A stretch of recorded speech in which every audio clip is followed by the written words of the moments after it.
what's going on. We have a Ream heat pump. Not mistaken, yep, heat pump. It is an upstairs system and no cooling, but of course I get here this morning and it was 50 degrees last night, and it's about 66 degrees right now, and it's 65 degrees upstairs, so it sure cooled off up there last night. So hopefully I can figure something out. I don't want to run this thing too hard in these temperatures. I don't want to flood the compressor with liquid refrigerant. You gotta troubleshoot it. I may try to run it in heat and see how that works if something on the AC side doesn't point me in the right direction. So you pull the disconnect out.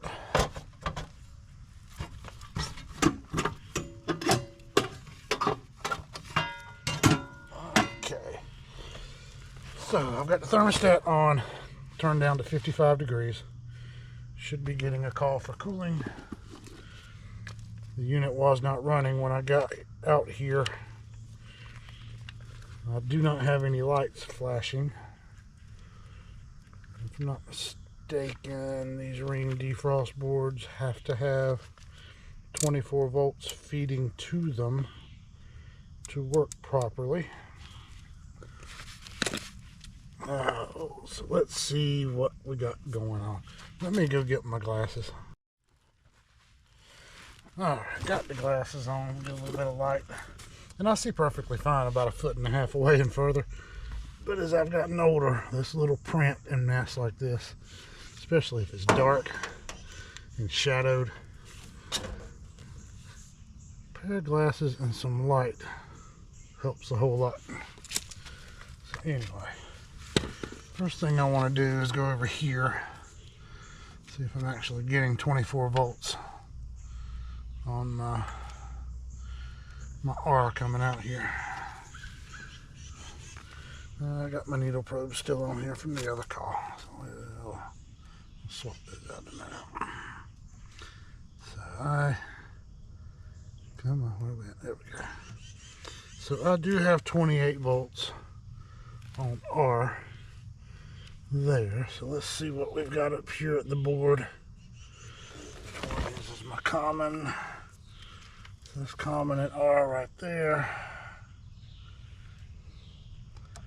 And I do not seem to be getting it here. Oh, there we go, 26. Let me change these probes out real quick. These needle probes are good for plug connectors, but they're flimsy when you're trying to push them up against something and make a solid connection. Okay, now let's go. There. That's where it.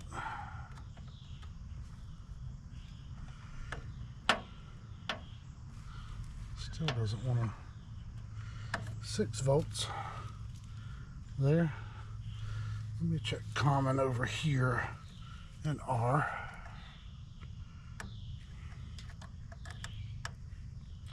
.28 volts there. Let's use this common. There we go. Okay. 28 volts there, but we have no light flashing whatsoever on this board. So do we just have a bad board? I mean, it tells you right there on this. What does it say? LED is off, no power. So LED 1 and LED 2. So we got LED 1 and LED 2. If they're both off, there's no power, meaning you're 24 volts. The disconnect back in. I don't think there was a light on with the disconnect. That disconnect being out shouldn't have anything to do with the lights on this board not flashing in any way, whatsoever.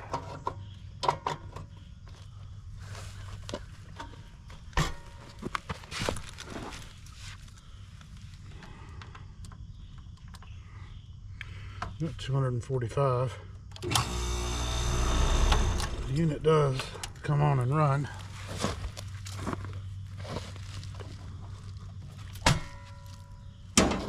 Back out. But yeah, I have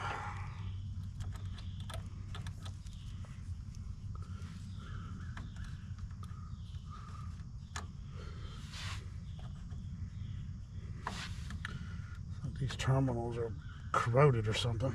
There we go. So I have 28 volts right there on common and R feeding that board. I'm gonna pull the wires off just out of curiosity and see if that makes any kind of a difference. If they're not making good contact, maybe, I don't know.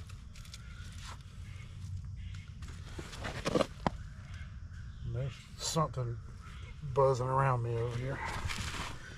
He even got a stinger.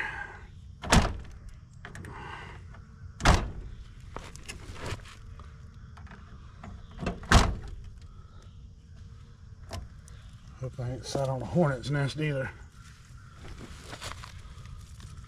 Yeah, that's what it is, I think. Or maybe not. He looks like one. As long as he stays over there. So I clearly have 28 volts on these two wires.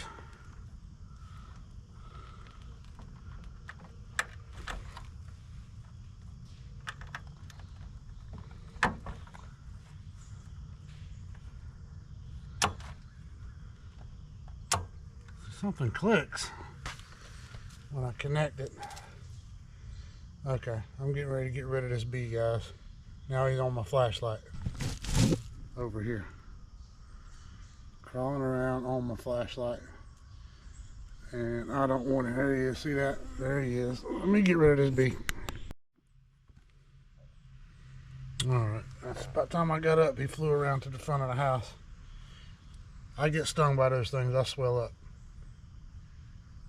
Usually it takes multiple, but if he gets me on the back of the wrist or something, my whole hand will swell up. But anyway,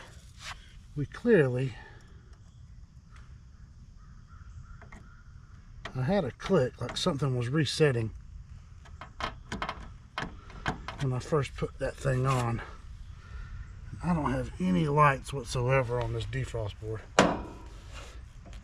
so I'm gonna have to figure a way to bypass all that, and I'm just gonna run the unit and check the charge on it. But I don't know what's going on with this board. If I got anything back here behind it. Yeah, I mean, there's some stuff back there. I may pop it off the wall or pop it off of here. Take a look at the back of it and see if I got anything fried in there. So I'm not pulling that board off. I mean, there's a few pieces of webby stuff hanging on a cobweb or something behind it, but I don't think that's, I mean, it should have power to it, or it should have lights on. It's got power to it, so more than likely we got a bad defrost board. I want to check my pressure switches real quick. Open or closed? Closed. So my pressure switches are closed on this thing. Double check it this way.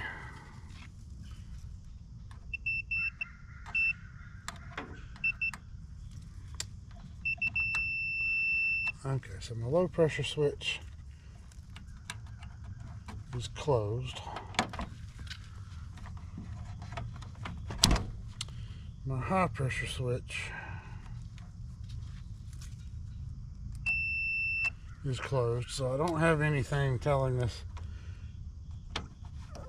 unit to lock the pressures out on it or do a pressure lockout. I'm not saying the charge in it's perfect. It is standing, so it could be obviously above and below what your max and your minimum pressure ratings are for the pressure switches. So but I need to run it to check the charge, so I'm going to bypass over here to the contactor. This is a ream, so I don't have to energize the reversing valve in this situation. So let me get a couple of jumpers, and then we're going to jump common in 24 over here to the contactor and get this thing on. The blower is running inside. I can get some gauges and hook up to it and jump it out. Alright, so we're going to get these.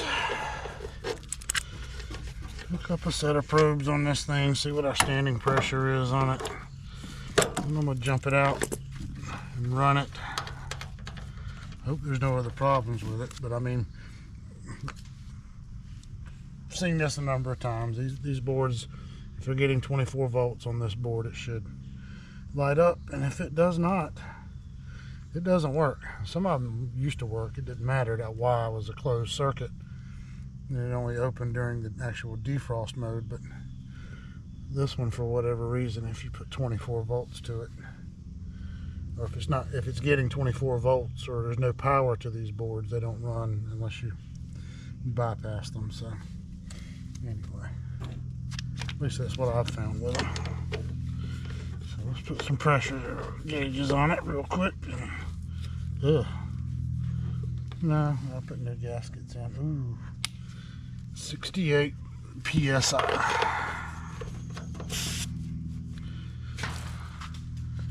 So we have a standing pressure of 68 psi, 69 basically.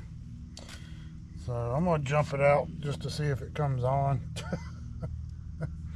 Which I can push the contactor in, I guess, and do the same thing. The blower's running. But at least we'll see if our contactor works. So I'm going to jump common to over here, and then we're going to jump 24 volts to here, put the disconnect in.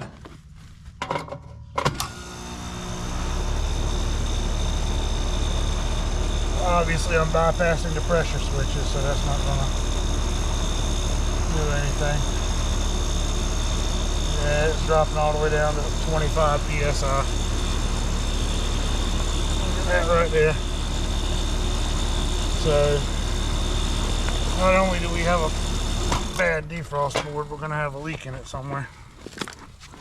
So now we got to look for that problem. Gotta love it, guys. Gotta love it.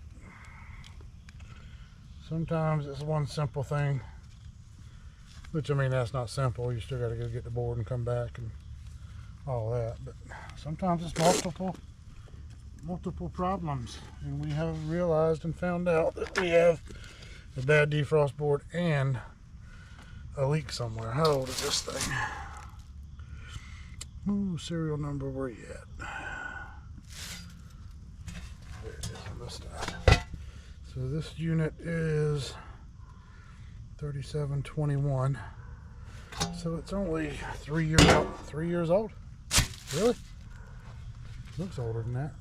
W3721 ream unit. So the first two numbers, second two numbers are your year. So it's a 2021.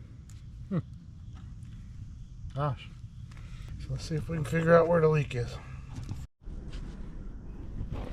So one of the things I like about this model of a ream unit is this side door that comes off, and you can get up in here and look around. And I've looked back around over there. I don't have any rubs. I don't have any oil. This thing's lost practically everything in it. And there's no oil anywhere in this unit. Not seeing any staining running down anything on a coil anywhere. Everything in here is dry. Usually out here you get a blowout, like you lose out all that. It look like a dirty engine block. It's gonna be oil somewhere with a bunch of dust stuck to it, and a cap tube is still attached to my TXV. And some ream units had a problem with that.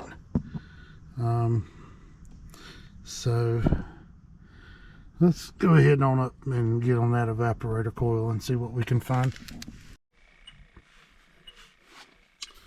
Alright guys, so we're up here looking at the evaporator coil. It's kind of in this little knee wall area, and if you can hear my thing going off, oh, I've already picked it up.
Alright guys, so I've gone through this unit.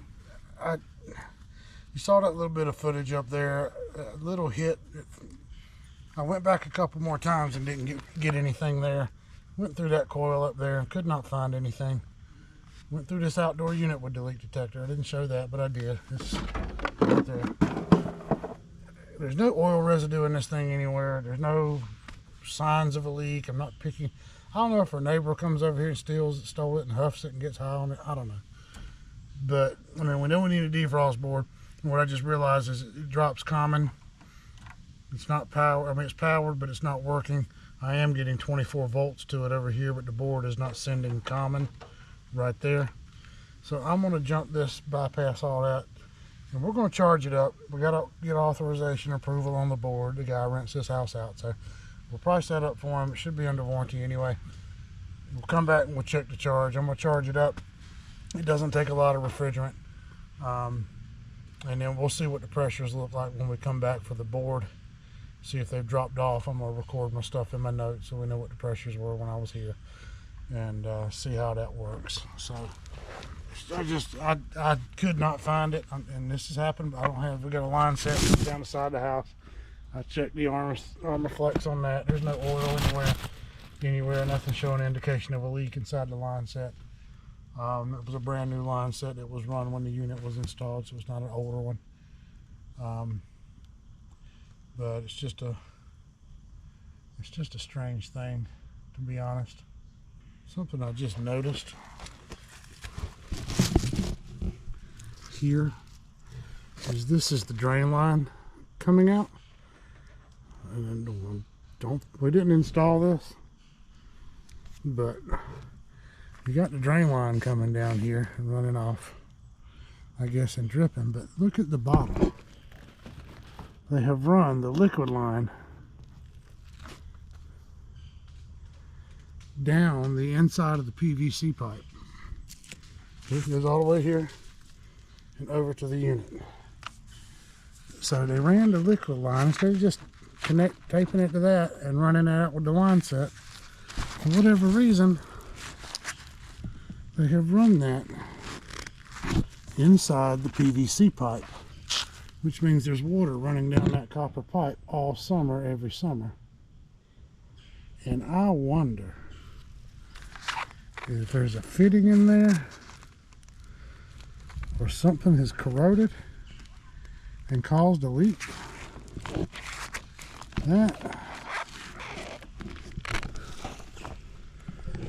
That's something I've never seen before. I guess we'll find out. I'm gonna charge it up, but that's just, what the hell? This whole thing's coming apart. Now, they didn't do all that good of a job getting that together. It goes up there and goes in the side of the house. It's like they half-assed that up there too. It's not sealed up. That's not the way to do that. But Who runs that? Uses the drain line to drain water and run your copper pipe for your liquid line. I don't know. Maybe that's what ends up being the problem. We'll find out when we come back and see if the charge is holding. Jerk all that crap apart. I'm telling you folks. Anyway, let me turn this thing on. Disconnect back in and get it charged up best I can. I'm gonna go ahead and I got my tank hooked up to my true suction over here, so I didn't have to put on my T-fitting. I'm gonna open that up and then let this thing, maybe it'll load up with a little refrigerant. Yeah, I'm up to 74 now. So I'm just gonna see how much I can get in it without running it yet. Get up to a little bit higher standing pressure. Because this thing is practically almost empty. It had positive pressure in it, but how much does it hold? 101 ounces. So that's what, 97 ounces or whatever, about 6.5 pounds. I guess 16 times 5 is 80, 96 is 6. So about 6.5 pounds. But I'm gonna let it go in like that, and then we're gonna turn this thing on. And I'm gonna put about a 7-8 degree subcooling on it. This chart gives you all kinds of different subcoolings from 10 to 8 to some as low as 5, depending on your matchup. But I'm gonna put about an 8 degree subcooling on this thing, which is typically what I do on these Ream units. And then we're gonna go from there. Alright guys, I got this thing back on. I'm going to have to get this charge up on it. But just do a little bit at a time. Get my subcooling up there where I need it to be. And we're going to see what happens. We'll come back. I'm just not confident. But that line set, running the liquid line through the drain line, draining water down it all the time, I don't know if that caused a problem or not. Maybe there's a leak in there somewhere now. But we got the board ordered, come back, get the board put in, run it, double check the charge, see if it's holding. I mean, it went somewhere, but I mean, I've seen it before. You go to a unit and it's half empty, and then, okay, well, where the hell did it go? And then you look for it, you can't find a leak. So we have to come back and do a nitrogen pressure test, inside out, isolate it. We'll do what we got to do. We'll find it. Right now, we're just going to charge it up, come back with this board, and double check it in a couple of days. Anyway guys, appreciate you watching. Like, subscribe, and see you on the next one.